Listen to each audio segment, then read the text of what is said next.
অতিরিক্ত বর্ষার কারণে এবং পানি হওয়ার পূর্বে সে কারণে আমরা ভেঁ থেকে অগ্রিম আগাম ঘাস কেটে কেটে ঘরের মধ্যে রেডি করে রাখতেছি।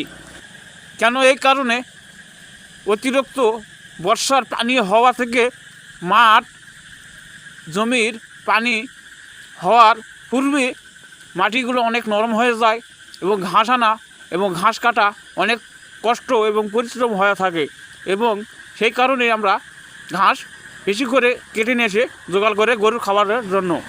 ইতিপূর্বেই সেই গরু দেখেন ভেজা ঘাস, তবুও তারা মসমসে অনেক আনন্দে হাউসে তারা খাচ্ছে, এবং গাভী যত পরিমাণের সুন্দর খাবার দিতে পারবেন তাদের সময় মতে তাদের খাওয়ানো যদি আমরা দিয়ে থাকি তাদের পেট কখনো খালি থাকবে না, তাদের মনে কখনোই কষ্ট আসবে না।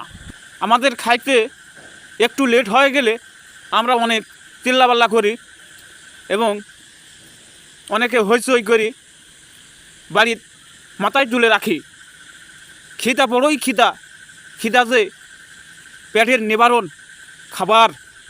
অতিরিক্ত পানি হওয়াতে দেখেন আমাদের নদী কিভাবে এক রাতে ভরে গেল, পানীয়ময় অঢালা পানি বয়ে যা গেল তলে, অঢালা পানি অফুরন্ত পানি ভেসে চলে যাচ্ছে এ কুল থেকে ওই কুলে।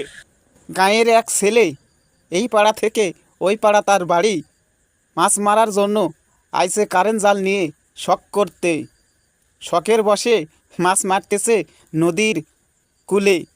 নদীর মাঝে নাই তো মাছ, পাবে কেমন করে? মাছ থাকলে সে পাবে নয়া ভরা পানি নদীর মাঝে। মাছ তো নাই, খুঁজিয়ে পায় না, কেমন করে পাবে? মাছ তো এখনও হওয়ার সময় হয়নি, মাছ হবে একটু আরও পানি হওয়ার পূর্বে।